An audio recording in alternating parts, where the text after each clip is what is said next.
AP మరియు తెలంగాణలో number 1 coaching centre Harish the best academy. ఈ విజయదశమి సందర్భంగా మీరు విజయం సాధించాలని ఆశిస్తూ హరీష్ అకాడమీ అందిస్తుంది అన్ని ఆన్లైన్ కోర్సులపై భారీ డిస్కౌంట్. ఈ ఆఫర్ అక్టోబర్ 22 నుండి అక్టోబర్ 28 వరకు మాత్రమే. త్వరపడండి మరి. వెంటనే గూగుల్ ప్లే స్టోర్ నుండి Harish the best academy app ను డౌన్లోడ్ చేసుకోండి. Harish the best academy. Contact number 8341116915.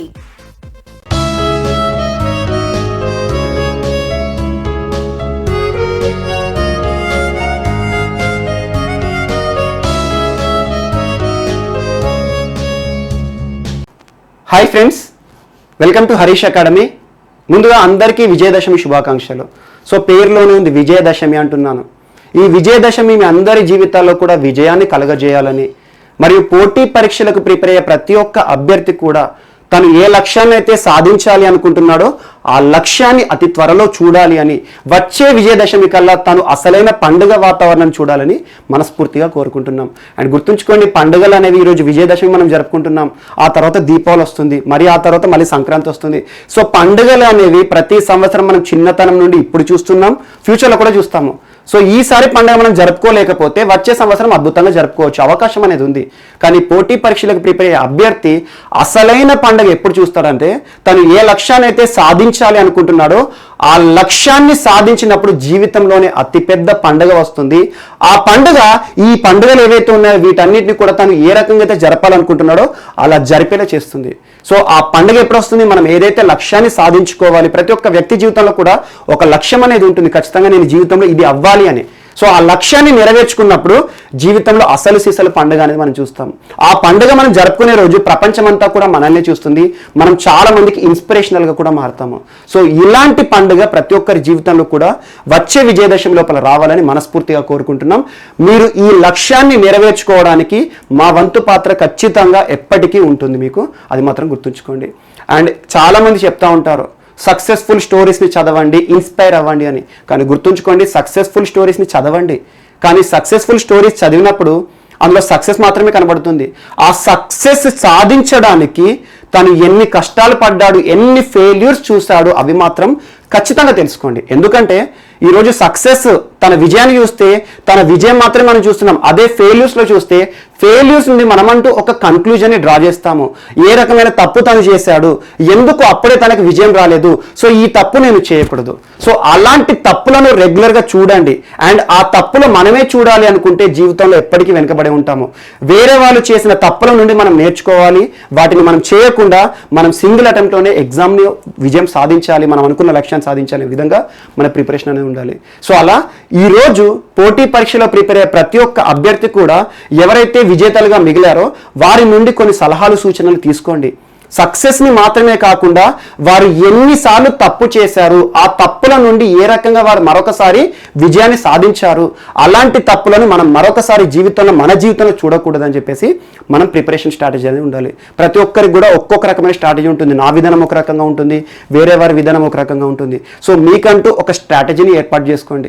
And గుర్తుంచుకోండి, పోటీ పరీక్షలకు ప్రిపేర్ అయ్యే ప్రతి ఒక్క అభ్యర్థి కూడా కావాల్సింది ఓపిక మాత్రమే. ఓపిక, మనం చేసే విషయంలో, మనం సాధించాలనుకున్న లక్ష్యం విషయంలో మనకు ఓపిక అనేది important. And at the same time మనం ఏ పని చేసినా సరే, ఎగ్జాంపుల్ మనం ఎగ్జామ్కి ప్రిపేర్ అవుతున్నామనే కాదు, వేరే ఏ అంశమైనా సరే మనం చేసే ఏ చిన్న పనైనా సిన్సియారిటీ ఉండాలి, రెగ్యులారిటీ ఉండాలి. ఈ రెండు అంశాలు, దానితో పాటు ఓపిక అనేది ఖచ్చితంగా మనకి ఏ రోజైనా కూడా జీవితంలో విజయాన్ని సాధించి పెడుతుంది. సో ఈ విధంగా ప్రిపేర్ అవ్వండి. ఇన్స్పిరేషనల్గా మనం చెప్పుకుంటూ పోతే ఏదైనా చెప్పుకోవచ్చు, ఒక సక్సెస్ఫుల్ స్టోరీని చెప్పుకోవచ్చు. కానీ ఒకే ఒకటి మేము కోరుకుంటున్నాం, ఈ విజయదశమి నుండి నెక్స్ట్ ఇయర్ విజయదశమి లోపల ఎవరెవరైతే ఏ లక్ష్యాన్ని సాధించాలనుకుంటున్నారో ఆ లక్ష్యాన్ని సాధించాలని, అసలైన విజయదశమి వాతావరణాన్ని నెక్స్ట్ ఇయర్ జరుపుకోవాలని చెప్పేసి మేము మనస్ఫూర్తిగా కోరుకుంటున్నాం. సో అందరికీ పండుగ శుభాకాంక్షలు. అందరూ అద్భుతంగా ఎంజాయ్ చేయండి. నెక్స్ట్ ఇయర్ పండుగ లోపల మీ జీవితంలో కూడా అసలైన ఏకైక పండుగ రావాలి, అది మీరు అనుకున్న లక్ష్యాన్ని సాధించినప్పుడు వస్తుంది, అది ఖచ్చితంగా రావాలని కోరుకుంటున్నాం. సో ఈరోజు మన ఫస్ట్ టాపిక్ గుజరాత్కి సంబంధించిన అంశం. So Gujarat most important. గుజరాత్కి సంబంధించి గిర్నార్ రోప్వే వార్తలో నిలిచింది. గిర్నార్ రోప్వే. సో గిర్నార్ అనే పదం గురించి మనం రెగ్యులర్గా వింటూనే ఉంటాం. ముఖ్యంగా కాంపిటేటివ్ బుక్స్లో ఎక్కువగా మనకి కాంపిటేటివ్ ఎగ్జామ్లో కూడా బిట్ అడుగుతారు. గిర్నార్ శాసనం లేదా జునాగఢ్ శాసనం ఎవరు వేయించారని. గిర్నార్ శాసనం, రుద్రదమన శాసనం యొక్క ప్రత్యేకత ఏంటని, ఏ విషయంలో ప్రథమమని. సో అలాంటి గిర్నార్ అనే అంశం గురించి మీకు తెలిసే ఉంటుంది ఇప్పటివరకు. సో అలాంటి గిర్నార్ ఎక్కడ ఉంది? గుజరాత్ రాష్ట్రంలో ఉంది. సో గుజరాత్ రాష్ట్రంలోని గిర్నార్ ప్రాంతంలో, గిర్నార్ పీక్ పైన ఒక రోప్వేని నిన్న ప్రధానమంత్రి నరేంద్ర మోడీ గారు వర్చువల్గా ప్రారంభించారు. మోస్ట్ ఇంపార్టెంట్, ఎప్పుడైనా రోప్వే అంటే ఏంటంటే ఒక తాడు లాంటి నిర్మాణాన్ని ఏర్పాటు చేస్తారు. 2 పీక్స్ ఉంటాయి కదా, ఈ 2 పీక్స్ ఏవైతే ఉంటాయి ఈ ప్రాంతం నుండి ఈ ప్రాంతానికి చేరుకోవాలంటే ఒక తాడు లాంటి నిర్మాణాన్ని చేస్తారు. సో అలా వేసేసి దానికి కొన్ని క్యాబిన్స్ ని పెడతారు. ఆ క్యాబిన్స్ లో మనం ఎక్కి ఆ ప్రాంతంలోకి మన గమ్యస్థానాన్ని చేరుకోవచ్చు. సో అలాంటి రోప్వే నిర్మాణం, దీని యొక్క ప్రత్యేకత ఏంటంటే ప్రపంచంలోనే అతి పొడవైన ఆలయం కోసం నిర్మించబడిన ఒక ropeway. Most important, world's longest temple ropeway అంటారు. టెంపుల్ అంటే దేవాలయం సంబంధించి. ఏ దేవాలయం ఉంటుంది ఇక్కడ? దేవి అంబ దేవాలయం, దేవి అంబ. సో దేవి అంబ ఆలయము చాలా ప్రాముఖ్యత. గుజరాత్ ప్రాంతంలో చాలా మంది వేరే వేరే రాష్ట్రాల నుండి కూడా వచ్చి ఈ గిర్నార్ కొండపైన ఉన్న అమ్మవారిని దర్శించుకుంటారు. కొంతమంది ఏంటంటే వృద్ధాప్య సమస్యలు కానివ్వండి, కొంతమంది ట్రెక్కింగ్ సమస్యలు ఉంటాయి, కాళ్ళ నొప్పులతో ఎక్కలేని వారు ఉంటారు. సో అలాంటి వారు దర్శించుకోవాలనే కోరిక ఉన్నా కూడా ఆ ట్రెక్కింగ్ చేయలేక ఆగిపోతూ ఉంటారు. సో ఈరోజు వారందరినీ దృష్టిలో ఉంచుకొని and at the same time ముఖ్యంగా రోప్వేస్ ఎక్కడ ఉంటాయంటే పర్యాటక ప్రదేశాల్లో ఉంటాయి. ఎందుకంటే అత్యధికంగా పర్యాటకులు ఇష్టపడే పర్యాటక ప్రాంతాల్లో ఈ కొండ నుండి ఆ కొండ మీదకి గాల్లో ఎగురుతూ పోవడం అనేది చాలా మందికి ఇష్టం ఉంటుంది. సో అలాంటి రోప్వేస్ కి పర్యాటక పరంగా ఆదరణ అనేది పెరుగుతుంది. ఆటోమేటిక్గా ఈ ప్రాంతం, ఈ టెంపుల్ సిటీ ఉంటుంది కదా, ఇదంతా కూడా పర్యాటక పరంగా అత్యధికంగా ఇప్పటి వరకు 1,00,000 మంది వస్తే నెక్స్ట్ ఇయర్ నుండి 2-3 లక్షల మంది కూడా వస్తారు, జస్ట్ బికాస్ ఆఫ్ ఈ రోప్వే. సో ఇటువంటి వాతావరణం ఉండాలి అని చెప్పేసి ప్రతి ఒక్కరు కూడా కోరుకుంటారు. సో పర్యాటక పరంగా ప్రోత్సాహం కలుగుతుంది and at the same time ఉపాధి కల్పన విషయంలో కూడా ఇది అద్భుతంగా పనిచేస్తుంది. ఉపాధి కల్పన అంటే ఏంటి?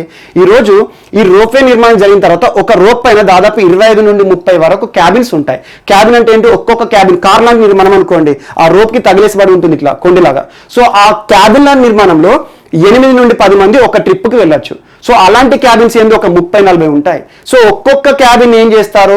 టెండర్ ప్రక్రియ కానీ కాంట్రాక్ట్ విధానంలో కానివ్వండి కొంతమంది వ్యక్తులకు కేటాయిస్తారు. ఆటోమేటిక్గా దీనిపైన డిపెండ్ అయిన వారు మనం ఆ రోప్వే ద్వారా కేబుల్లోకి ఎక్కాలి లేకపోతే ఈ క్యాబిన్లోకి ఎక్కాలి అంటే ఎంతో కొంత అమౌంట్ పే చేయాలి. దాని ద్వారా లైవ్లీహుడ్ కూడా దొరుకుతుంది. ఇక్కడ ఉపాధి కల్పన కూడా జరుగుతుంది అండ్ పర్యాటక పరంగా అభివృద్ధి చేయడము, మరి ఈ కొండ ప్రాంతాలు ఏవైతే ఉంటాయో వీటిలో భరితమైన వాతావరణాన్ని క్రియేట్ చేయాలని చెప్పేసి ప్రభుత్వం ఏర్పాటు చేసింది. దీన్ని నరేంద్ర మోడీ గారు భారత ప్రధాని నిన్న వర్చువల్గా ప్రారంభించారు. అండ్ ఈ కేబుల్ నిర్మాణంలో ఏ ప్రాంతాలను కలుపుతుంది అంటే గురు గోరఖ్నాథ్ పీక్ ఒక ప్రాంతం, ఒక దేవాలయము, మరియు దాంతో పాటు గురు దత్తాత్రేయ పీక్. సో ఈ పీక్స్ ఏవైతే ఉంటాయో కొండ ప్రాంతాల్లో కొన్ని ఎత్తైన ప్రాంతాలు ఉంటాయి కదా, అక్కడ ఒక్కొక్క టెంపుల్ ఉంటుంది. వాటన్నిటినీ కలుపుకుంటూ పోయి ఈ రోప్వే నిర్మాణం ద్వారా భక్తులందరూ కూడా ఆ టెంపుల్ సిటీని విజిట్ చేసి రావచ్చు. సో ఇలాంటి ఒక రోప్వే నిర్మాణం అనేది ఈరోజు వార్తలు నిలిచింది. మోస్ట్ ఇంపార్టెంట్, డైరెక్ట్ బిట్ అడుగుతారు ఈ సెల్ఫ్ ఎంప్లాయ్మెంట్ కానీ లేదా టూరిజం ప్రోత్సాహం ఇలాంటివి అడగడు. ఏమడుగుతారు ఎగ్జామ్లో అంటే ఇటీవల వార్తలు నిలిచిన గిర్నార్ రోప్వే ఏ రాష్ట్రానికి సంబంధించింది అంటారు. గుజరాత్ రాష్ట్రానికి సంబంధించింది. ఆల్మోస్ట్ 2.30 కిలోమీటర్స్ పొడవైన రోప్వే. ఈ రోప్వే ద్వారా ఈ ప్రాంతం నుండి స్టార్టింగ్ పాయింట్ నుండి ఎండ్ పాయింట్ వరకు వెళ్ళాలంటే ఆల్మోస్ట్ 7 to 8 minutes చేరుకోవచ్చు. సో అలాంటి రోప్వే నిర్మాణం వార్తలకు వచ్చింది.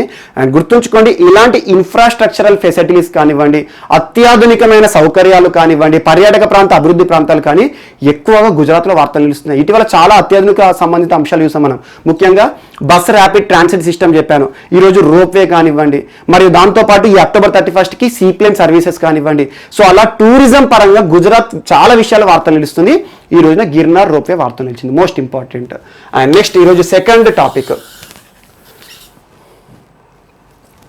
ఉత్తరప్రదేశ్కి సంబంధించిన అంశం. సో ఉత్తరప్రదేశ్లో ఇప్పటివరకు మనం హత్రాస్ సంఘటన చూసాం. ఈ మంత్లోనే హత్రాస్, బలరాంపూర్ ఘటన కానివ్వండి, ఇలాంటి సంఘటనలు ఏవైతే ఉంటాయో ముఖ్యంగా మహిళలకు సంబంధించి ప్రపంచవ్యాప్తంగా కూడా మహిళల పైన ఇన్ని వయోలేషన్ జరుగుతున్నాయా, ఇంత దారుణంగా జరుగుతుందని చెప్పేసి ఒక మనకు నిర్భయ ఘటన చూసాము, దిశ ఘటన చూసాము. అలాంటిది హత్రాస్ సంఘటన కూడా దేశవ్యాప్తంగా కూడా చాలా విమర్శల పాలు చేసింది, ముఖ్యంగా యూపీ ముఖ్యమంత్రిని. సో అలాంటి సంఘటన విషయంలో ఇటీవల మనం సేఫ్ సిటీ ప్రాజెక్ట్ ని చూసాం. లక్నోలో ప్రారంభమైంది. మనకి ముఖ్యంగా యూపీ రాష్ట్ర గవర్నర్ ఆనందీబెన్ పటేల్ గారు ప్రారంభించారు. అలాంటి సేఫ్ సిటీ ప్రాజెక్ట్ భారతదేశంలోని 8 సిటీల్లో, మెట్రోపాలిటన్ సిటీస్ లో ప్రారంభమైన 8 సిటీలు ఏంటి అవన్నీ చూసాము. మరియు at the same time mission Shakti అని చెప్పేసి 6 నెలల పాటు ఆల్మోస్ట్ 180 డేస్ మహిళలకు సంబంధించి రక్షణ సంబంధిత అంశాలను దృష్టిలో ఉంచుకొని ఒక అవగాహన కార్యక్రమం కూడా తీసుకొచ్చింది గుజరాత్ రాష్ట్ర ప్రభుత్వం. అందులో భాగంగా కొన్ని వాహనాలను కూడా ప్రత్యేకంగా కేటాయించింది, పింక్ వెహికల్స్. అలా 100కు పైగా బైకులు, 10కి పైగా 4 వీలర్స్ ద్వారా రాష్ట్రంలో మొత్తం కూడా అవగాహన కార్యక్రమం, ముఖ్యంగా మహిళలు ఏ రకంగా భద్రత ఉండాలి, ముఖ్యంగా పబ్లిక్ ప్లేసెస్ లో బస్సెస్ ప్రాంతాలు ఏవైతే ఉంటాయో, బస్సెస్ ఆగే ప్రాంతాలు ఉంటాయి కదా, అలాంటి ప్లేసెస్ లో కానివ్వండి, ముఖ్యంగా పరిసర ప్రాంతాలు అండ్ బహిరంగ ప్రదేశాలు ఏవైతే ఉంటాయో అక్కడ మహిళకి సెక్యూరిటీ ఇవ్వాలని చెప్పేసి మిషన్ శక్తి తీసుకొచ్చింది. ఇందులో భాగంగా ఇంకొక అంశంతో ఈ రోజున యూపీ వార్తలు నిలిచింది. అదేంటంటే యూపీలో ఉన్న ప్రతి పోలీస్ స్టేషన్ దాదాపు 1535 పోలీస్ స్టేషన్లు ఉన్నాయి యూపీ ఉత్తరప్రదేశ్లో. అలాంటి పోలీస్ స్టేషన్ అన్నిట్లో కూడా సేఫ్టీ గ్లాస్ రూమ్స్ ని ఏర్పాటు చేసింది. సేఫ్టీ గ్లాస్ గ్లాస్ తో చేయబడ్డ నిర్మాణం ఏదైతే ఉంటుందో ప్రతి పోలీస్ స్టేషన్లో ప్రత్యేకంగా కొన్ని క్యాబిన్లను నిర్మించింది. ఎందుకు అంటే ఈరోజు మహిళ ఎదుర్కొనే సంఘటనలు ఏవైతే ఉంటాయో వాటి విషయంలో పోలీసులకు ప్రతి ఒక్కటి కూడా తెలవాలి అని చెప్పేసి, అట్ ద సేమ్ టైం ఇక్కడ జరిగే కౌన్సిలింగ్ మొత్తాన్ని కూడా CCTV ద్వారా సర్వేలెన్స్ చేయడం కానివ్వండి, మహిళల కోసం ప్రత్యేకంగా సేఫ్టీ గ్లాస్ క్యాబిన్లను ఏర్పాటు చేసిన రాష్ట్ర ప్రభుత్వం ఏది అంటారు? యూపీ ప్రభుత్వం. Most important. అలా మహిళ ఎదుర్కొనే సమస్యలను తను గర్వంగా ఏ రకంగా ఉంటుందంటే ముఖ్యంగా భయం లేకుండా చెప్పాలి, పోలీసులకు చెప్పాలి. ఆ సంఘటన విషయం పోలీసులకు తెలిస్తేనే తనకు రక్షణ సంబంధిత సమస్యలో ఈ రోజున వారి సమస్య పరిష్కారం అవుతుందని చెప్పేసి ఒక సేఫ్టీ గ్లాస్ రూమ్స్ తో యూపీ రాష్ట్ర ప్రభుత్వం వార్తలు నిలిచింది. సో ఇటీవల ప్రతి పోలీస్ స్టేషన్లో కూడా మహిళా సంబంధిత సమస్యలను పరిష్కరించడానికి సేఫ్టీ గ్లాస్ రూమ్ పరిసరాలతో ఏ రాష్ట్ర ప్రభుత్వం వార్తలు నిలిచింది అంటారు? యూపీ రాష్ట్ర ప్రభుత్వం. So most important. And next ఇంకొక అంశం ఢిల్లీకి సంబంధించి. సో ఢిల్లీలో ఉన్న IMD, ఇండియన్ మెట్రలాజికల్ డిపార్ట్మెంట్ అనగానే గుర్తుంచుకోండి వాతావరణ శాఖ. ఢిల్లీలో ఇండియన్ మెట్రలాజికల్ డిపార్ట్మెంట్ ఏదైతే ఉంటుందో ఆఫీస్ కార్యాలయంలో దక్షిణాసియా దేశాల అత్యవసర వరదల హెచ్చరిక కేంద్రం. హెచ్చరిక అంటే ఏంటి? ముందుగానే మనకు సిగ్నల్ ఇస్తుంది అన్నట్టు. సో అలా ఫ్లాష్ ఫ్లడ్ వార్నింగ్ సిస్టమ్ అంటారు. ఫ్లాష్ ఫ్లడ్ వార్నింగ్ సిస్టమ్, ఇది గుర్తుంచుకోండి. ఫ్లాష్ ఫ్లడ్ వార్నింగ్, ఎందుకంటే తెలుగులో ట్రూ ట్రాన్స్లేషన్ అవసరం లేదు. ఫ్లాష్ అంటే ఏంటి? అత్యవసరంగా మనకు తెలియకుండానే ఫ్లాష్గా వస్తే స్పీడ్గా వచ్చే వరదలు ఏవైతే ఉంటాయో వాటిని హెచ్చరికలు చేయాలి. ఎప్పుడైనా చూడండి, ముఖ్యంగా ప్రికాషన్స్ అనేవి ఉండాలి. దాంతో పాటు ముందుగానే మనం అప్రమత్తం చేసే వ్యవస్థలు ఇటీవల కాలంలో మనం ముంబై కానీ చెన్నై కానివ్వండి ఐఫ్లోస్ కేంద్రాలను చూస్తున్నాం. ఐఫ్లోస్ అంటే ఏంటి? Integrated flood warning system. అలాంటి ఐఫ్లోస్ కేంద్రాలు ఇప్పటివరకు భారతదేశంలో చెన్నై, ముంబైలో మాత్రమే వార్తలు ఇచ్చాయి. అండ్ దాంతో పాటు ఇటీవల హైదరాబాద్ మనం చూసాం. హైదరాబాద్ లో అనుకోకుండా వరదలు ఏ రకంగా వచ్చినాయి, హైదరాబాద్ మొత్తం కూడా కొట్టుకుపోయింది. దేశవ్యాప్తంగా కూడా విరాళాలు ఇస్తున్నారు చాలా మంది కూడా. ఈరోజు సేఫ్ హైదరాబాద్ పరిశుభ్రంగా ఉండాలి, హైదరాబాద్ తొందరగా బయటికి రావాలి, వరదల బారి నుండి ఇంకొకసారి పడకూడదు అని చెప్పేసి ప్రతి ఒక్కరు ప్రే చేస్తున్నారు. సో ఇలాంటి వరదలు ఇటీవల కాలంలో అర్బన్ ఫ్లడ్డింగ్ అనేది చాలా సమస్యలు క్రియేట్ చేస్తుంది. ఇలాంటి వరదలు ఏవైతే ఉంటాయో వరదలు వచ్చే ముందే ప్రజలను అప్రమత్తం చేయాలి, అధికార యంత్రాంగాన్ని అప్రమత్తం చేయాలని చెప్పేసి ఫ్లాష్ ఫ్లడ్ వార్నింగ్ సిస్టమ్ ని తీసుకొచ్చింది ఇండియన్ మెట్రలాజికల్ డిపార్ట్మెంట్. ఢిల్లీలో ఏర్పాటు చేశారు. అండ్ గుర్తుంచుకోండి, దక్షిణాసియా దేశాలన్నింటినీ కూడా ముందుగానే అప్రమత్తం చేసే ఒక వ్యవస్థ. అండ్ దీనికోసం ప్రోత్సాహం ఇచ్చింది ఎవరంటే ప్రపంచ వాతావరణ శాఖ మరియు IMD సంయుక్తంగా ఢిల్లీలోని IMD కేంద్రంలో ఫ్లాష్ ఫ్లడ్ వార్నింగ్ సిస్టమ్ ని ఏర్పాటు చేశారు. దాదాపు వరదలు వచ్చే ముందే 6 నుండి 12 గంటల ముందే ఈ ప్రాంతం వరదలమయం అవుతుంది, వరదలన్నీ కూడా వస్తాయి అని చెప్పేసి ఆటోమేటిక్గా 6 to 12 అవర్స్ ముందు మనకు తెలిసిందనుకోండి ఏం చేస్తాము, మనం ఆ ప్రాంతాల నుండి వేరే ప్రాంతానికి స్థానభ్రంశం చేస్తాము, వేరే ప్రాంతాలకు వెళ్తాం. సేఫ్ ప్రాంతాలు ఏవైతే ఉంటాయో ప్రభుత్వం ప్రొవైడ్ చేసే రీహాబిలిటేషన్ ఫెసిలిటీస్ ఉంటాయి కదా, అలా కొన్ని కేంద్రాల్లో వీరికి ఆవాస సౌకర్యాలు ఇస్తారు. సో అలా ఫ్లాష్ ఫ్లడ్స్ ఏవైతే ఉంటాయో అనుకోకుండా వచ్చే వరదలకు సంబంధించి ముందుగానే మనల్ని అప్రమత్తం చేయడానికి ముఖ్యంగా విత్ ఇన్ ఇండియాలోనే కాదు, ఇండియాలోని ఏ సిటీలో వరదలు వచ్చినా కూడా ఈ కేంద్రం అప్రమత్తం చేస్తుంది. అండ్ దాంతోపాటు దక్షిణాసియా దేశాల్లో ముఖ్యంగా బంగ్లాదేశ్, నేపాల్, శ్రీలంక, మయన్మార్ ఈ దేశాలలో వచ్చే ఫ్లాష్ ఫ్లడ్స్ ఏవైతే ఉంటాయో, వరదలు ఏవైతే ఉంటాయో ఆ వరదలు సంభవించడానికి ముందుగానే ఈ దేశాలతో కూడా సహకారం అందిస్తుంది ఇండియన్ మెట్రలాజికల్ డిపార్ట్మెంట్ అని చెప్పేసి ప్రస్తుతం Indian meteorological department director general Mrutyunjaya గారు పేపర్ స్టేట్మెంట్ ఇచ్చారు. మృత్యుంజయ గారు. అండ్ మోస్ట్ ఇంపార్టెంట్ గుర్తుంచుకోండి, ప్రస్తుతం వరదలకు సంబంధించి చాలా సిటీస్ కొట్టుకుపోతున్నాయి. అలాంటి వరదలకు సంబంధించి అప్రమత్తం చేస్తే మనం కొన్ని ప్రాణ నష్టాలను కూడా కాపాడతాం. ఈరోజు చాలా మంది ప్రాణాలు కోల్పోతున్నారు. ముఖ్యంగా ఆస్తి నష్టం జరిగితే మరొకసారి మనం రీగైన్ అవ్వచ్చు, మళ్ళీ ఆస్తిని సంపాదించుకోవచ్చు. ఎకనామికల్గా ఇన్ఫ్రాస్ట్రక్చర్, రోడ్లు కూలిపోతే మళ్ళీ రోడ్లు వేయొచ్చు, కానీ ప్రాణాలు పోతే మళ్ళీ తీసుకురాలేం కదా. అందుకోసం ప్రాణ నష్టం జరగకుండా కూడా కాపాడవచ్చు అని చెప్పేసి ఐఎండి ఆధ్వర్యంలో ఒక అప్రమత్త కేంద్రం ఏదైతే ఉంటుందో ఫ్లాష్ ఫ్లడ్ వార్నింగ్ సిస్టమ్ ఈ రోజున వార్తలు ఇచ్చింది. Most important. సో ఇదొకటి కూడా చూడండి. అండ్ నెక్స్ట్, సో ఆండోరా వార్తలు ఇచ్చింది. Most important. ఆండోరా అనేది ఒక దేశం. ఏ రెండు దేశాల మధ్యలో ఉంటుంది అంటే ఫ్రాన్స్ స్పెయిన్ మధ్యలో ఉండే ఒక మైక్రో స్టేట్ అంటే చాలా చిన్నది. ఈవెన్ మ్యాప్ లో కూడా ఆ ప్రాంతం ఎక్కడుందో కనబడదు, జస్ట్ పేరు మాత్రమే కనబడుతుంది. అలాంటి ఆండోరా ఈ రోజున వార్తలు నిలిచింది. సో ఇలాంటి చిన్న చిన్న ప్రాంతాలు ఏవైతే వార్తలు నిలుస్తున్నాయో అవన్నీ మనం చూసాం. ఇటీవల కాలంలో టోంగా గురించి చెప్పాను. రిపబ్లిక్ ఆఫ్ టోంగా ప్రత్యేకత ఏంది, ఏ విషయంలో ఎవరికి మద్దతు ఇచ్చిందని. సో అలాంటిది ఆండోరా ఒక మైక్రో స్టేట్, యూరప్ ఖండంలో లార్జెస్ట్ మైక్రో స్టేట్. అతి చిన్న ప్రదేశమే, కానీ యూరోప్ లో ఇలాంటివి చాలా ఉన్నాయి. ఆ యూరోప్ లో ఉన్న లార్జెస్ట్ మైక్రో స్టేట్ ఆండోరా. ఈ రోజు ఎందుకు వార్తల్లోకి వచ్చింది అంటే 198th కంట్రీ, IMF లో చేరిన 190వ దేశంగా వార్తలు నిలిచింది. IMF, international monetary fund. IMF అనేది మనకి ఏం గుర్తొస్తుంది? ప్రపంచ దేశాలకు రుణాలను కల్పించే ఒక బ్యాంక్. వాషింగ్టన్ DC నుండి పనిచేస్తారు. ఇటీవల కాలంలో IMF సంబంధించి గీతా గోపీనాథ్ గారు భారతదేశానికి ఎలాంటి సలహాలు ఇచ్చారు, భారత ప్రభుత్వాన్ని ఎలా విమర్శించారు, ఇలాంటి అంశాలు కూడా మనం తరచూ చూసాం. సో అలాంటి IMF ప్రపంచ దేశాలకు రుణాలు ఇస్తుంది కదా. IMF లో ఎవరైతే సభ్య దేశాలు ఉంటాయో వారికి మాత్రమే. ఇప్పటి వరకు IMF లో 189 మాత్రమే సభ్య దేశాల మెంబర్స్. అందులో 198th మెంబర్ గా ఈరోజు ఒక మైక్రో స్టేట్, యూరప్ ఖండంలోనే లార్జెస్ట్ మైక్రో స్టేట్ ఆండోరా చేరి మనం వార్తలోకి వచ్చింది. సో డైరెక్ట్ ఇది ఎందుకు వార్తలోకి వచ్చిందని అడుగుతారు. ఇటీవల IMF లో చేరిన 198th మెంబర్ ఎవరు అంటారు? ఆండోరా. అండ్ ఈ ఆండోరా ఎక్కడ ఉంది? ఏ ఖండంలో ఉంది? యూరప్ ఖండంలో ఉంది. ఏ రెండు దేశాల మధ్యలో ఉంది? సో ఫ్రాన్స్ మరియు స్పెయిన్. సో ఈ ఫ్రాన్స్ స్పెయిన్ అనగానే మనకు పైరనీస్ కూడా గుర్తుకు రావాలి. సో ఇలాంటి అంశాలు లింక్ చేసుకుంటూ మ్యాప్ ఓరియంటేషన్ చూడండి.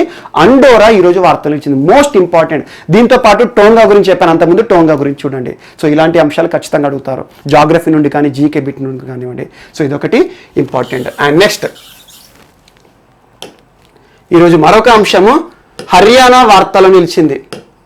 హర్యానా ఏ విషయంలో అంటే అనేమియా ముక్త్ భారత్.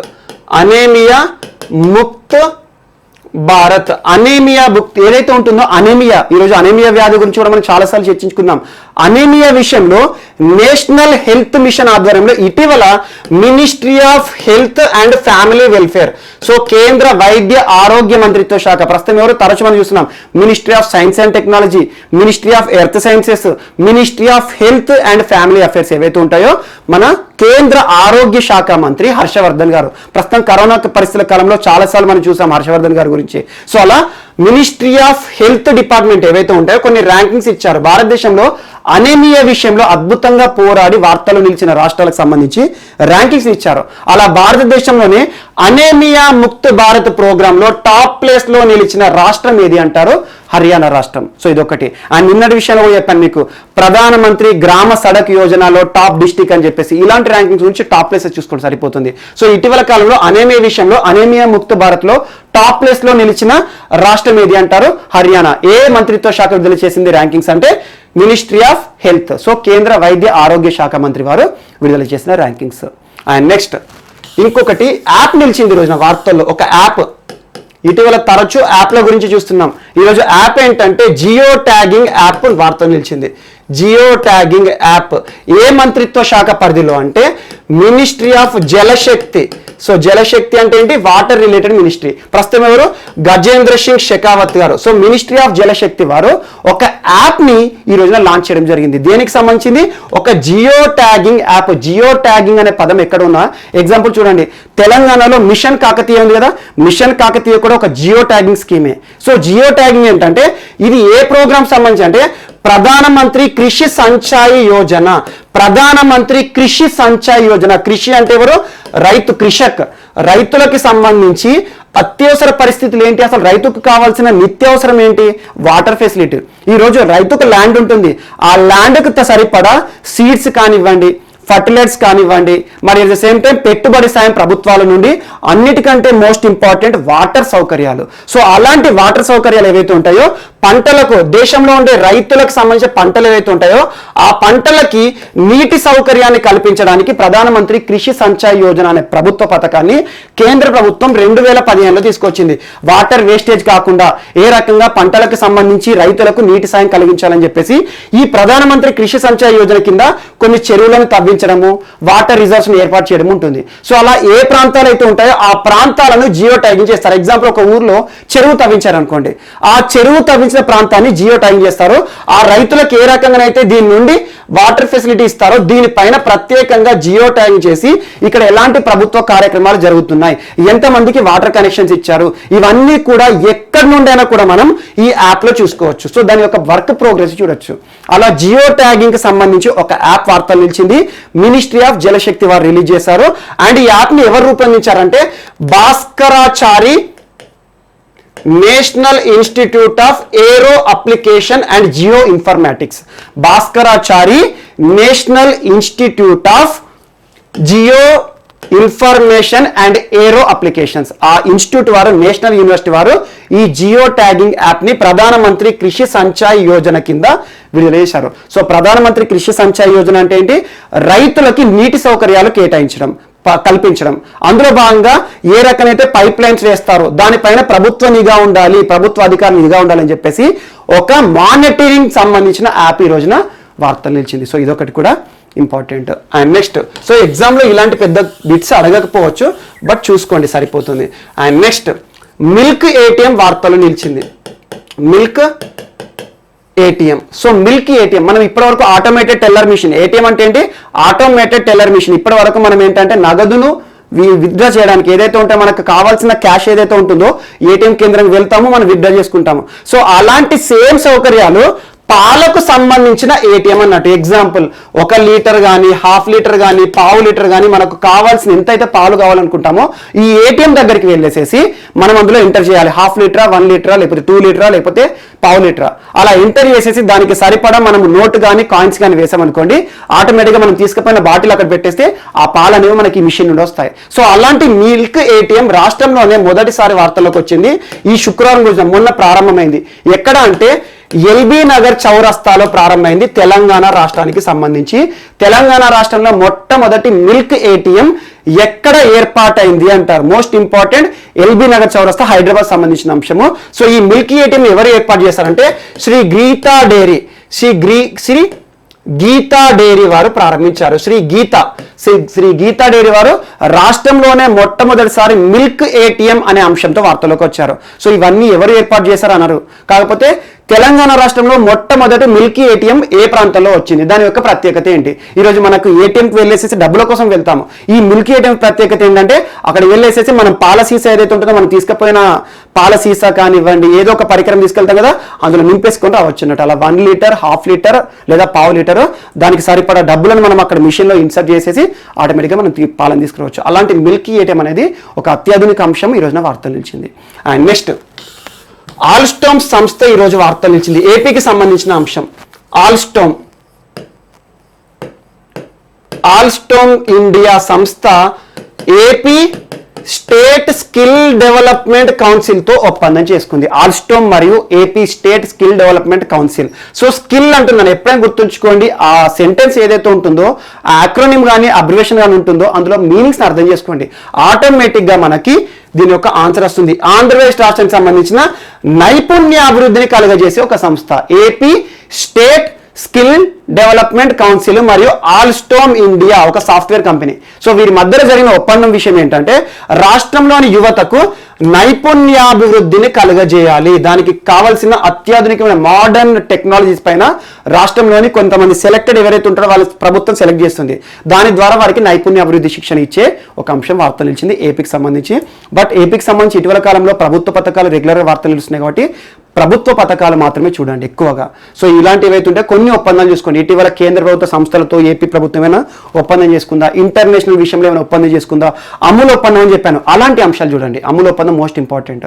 సో ఇవి ఏంటంటే రెగ్యులర్గా మనం వీటి గురించి చూస్తూనే ఉన్నాం. సో ఇదొకటి కూడా ఈరోజు వార్తల్లో నిలిచింది. అండ్ నెక్స్ట్, ఈరోజు వార్తల్లో నిలిచిన వ్యక్తి లీ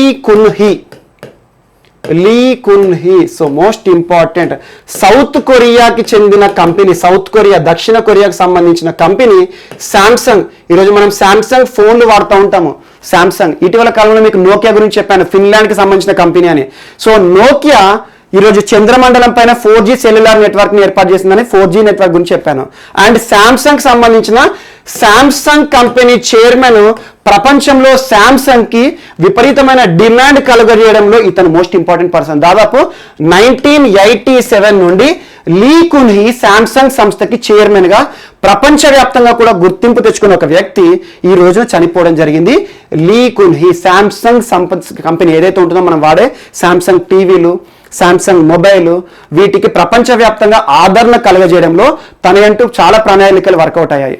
అందులో భాగంగా ప్రపంచవ్యాప్తంగా గుర్తింపు తెచ్చుకున్న లీ కున్ హీ 1987 నుండి శాంసంగ్ సంస్థకి చైర్మన్గా క్రియాశీలక పదవిలో ఉన్నాడు. 2014 సంవత్సరం నుండి చాలా వరకు హృద్రోగ సమస్యలతో బాధపడుతున్నాడు, అంటే కార్డియాక్ ప్రాబ్లమ్స్తో ఇబ్బంది పడుతున్నాడు. ఈ రోజున మరణించడం జరిగింది. సో గుండెపోటుతో మరణించారు. ఇటీవల వార్తలు నిలిచిన లీ కున్ హీ ఎవరు అంటారు? సో సౌత్ కొరియా దిగ్గజం శాంసంగ్ కంపెనీ చైర్మన్ వార్తలు ఇచ్చారు. డైరెక్టర్ టు ద ఫ్యాక్ట్ ఎగ్జామ్లో అడుగుతారు. సో ఇదొకటి ఇంపార్టెంట్. సో ఈరోజు పండగ కాబట్టి మిస్లేనియస్ అంశాలు ఏమైనా ఉన్నా కూడా, సో చాలా మంది ఏవైతే ఉంటాయో క్లాస్ ఏమైనా మిస్లేనియస్ అంశాలు మిగిలిపోయినట్టుంటే మాత్రం రేపటి క్లాస్లో మనం యాడ్ చేసుకొని నేర్చుకుందాం. సో అందరూ పండుగని అద్భుతంగా సెలబ్రేట్ చేసుకోండి. రేపు మళ్ళీ కలుద్దాం. Thank you.